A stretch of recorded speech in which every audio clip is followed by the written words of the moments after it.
everybody, it's Amber here, and I kind of told a few people that I would try to do some more crochet videos for you guys to see what I'm doing. And what I'm going to do is I'm actually going to just leave this as is. I'm not going to go back and do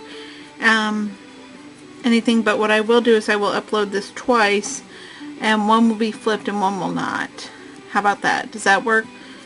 Who knows? I might change my mind and just flip it halfway through depending on what I end up doing. One of the things I thought I would show you guys tonight is how I do color changes. And what I'm going to do is, this is just a basic chain stitch. I've done 11 because I'm going to do 10 stitches across. So as you can see, I got 1, 2, 3, 4, 5, 6, 7, 8, 9, 10, 11. That does not count this loop here, okay? And I don't generally like to do color switches on the chain stitch simply because the chain stitches are just harder to get into. But one of the patterns I want to try for like a crochet along kind of thing is requires the chain stitch there. So what I'm going to do is it's 10 stitches, so I'm going to do 5 and 5. So I go under, okay, can you see that stitch there? Alright, right here. I'm not going to go in the first one because that'll just pull it out. Alright, so I'm going to go under the top loop. Alright, and I hold it so that my yarn goes over my pointer finger, between my pointer and middle finger, and hangs down. Alright, and I went under here, so I've got 2 loops, 1, 2. I yarn over. Notice it's actually not yarn over so much as I bring my hook up and I grab the yarn and I pull it through. So now I've got 2 loops here, grab it over and pull through 1, grab it over and pull through 2, 1 stitch, go to the next one, 1, 2, 3, there's 2 stitches, 1, 2, 3. As you can tell, I'm not used to going this slow. 1, 2, 3. Alright, 4 stitches. 1, 2, 3. Alright, so that's 5 stitches, and that leaves 5 there. Now, what I would do normally if I was doing this just for myself and not showing anybody is I wouldn't have done that last 3 part. Okay, so we'll go back to stitch 5, and what we would do is you go 1, 2, so I've done the first part. As you can see now, I got 2 right here, right? And I've got another color, and this is what I do. I let go of this red. You see how I kind of move it to the back side, and it all depends. If you're doing it, if you're adding a color and you've got the wrong side facing you, pull it towards the front. Alright, but I'm going to use this as the front side, so it goes towards the back. Alright, I've got an inch or so of yarn, and what I do is I hold the yarn like I would, and holding it down here with my thumb and middle finger, I yarn over and pull through the last stitch part on stitch 5. That gives the top part of my stitch for stitch 6 in the blue. Notice I've got the red string to the back here, and I'm going to go down into stitch 6, alright, and continue as normal. There's the first stitch,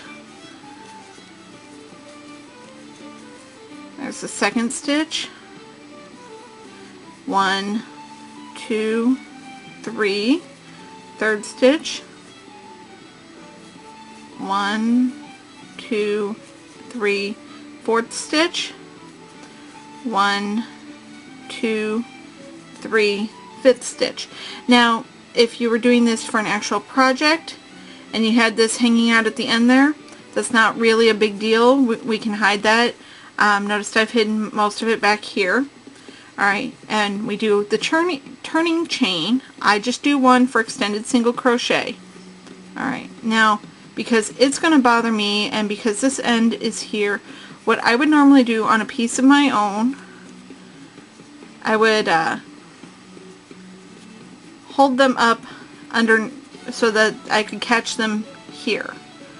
Alright, now keep in mind this is taking me a moment simply because I'm looking through my camera screen. Alright, I've gone under the, you see that little teardrop? Remember I mentioned last time? Alright, I'm under both loops of the teardrop, but notice I've got more strings here. I have pulled the strings up from the bottom here, and I'm just holding them in place with my thumb, and I do my 1, 2, 3, and I'm going to move it over a little bit, and I'm going to continue to hold it to the back side. Alright, notice, see how I'm kind of pulling it down away from the stitch. 1, 2, 3, and my stitches are going right over it. And if this were a bigger piece, this part here where you see, I don't know if that, yeah, there we go. It's very minimal, okay? And we continue. This is how I hide my yarn. And this is why on many of my pieces you'll see the drag through on it. In the end, it's not really a big deal. It hasn't bothered me in 10 years. Alright.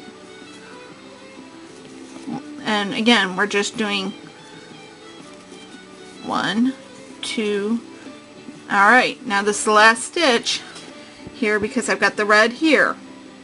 Alright, so what I'm going to do is I pull this up to the front because this is the wrong side, and I pick this color back up.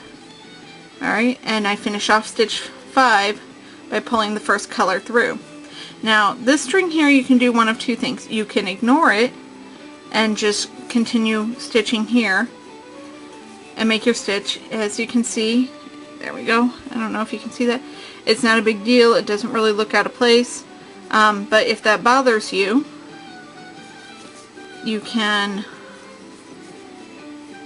pick it up and hide it like you would another piece of string. You would go underneath of it and then go under your teardrop part of your stitch and just pull and kind of hide that.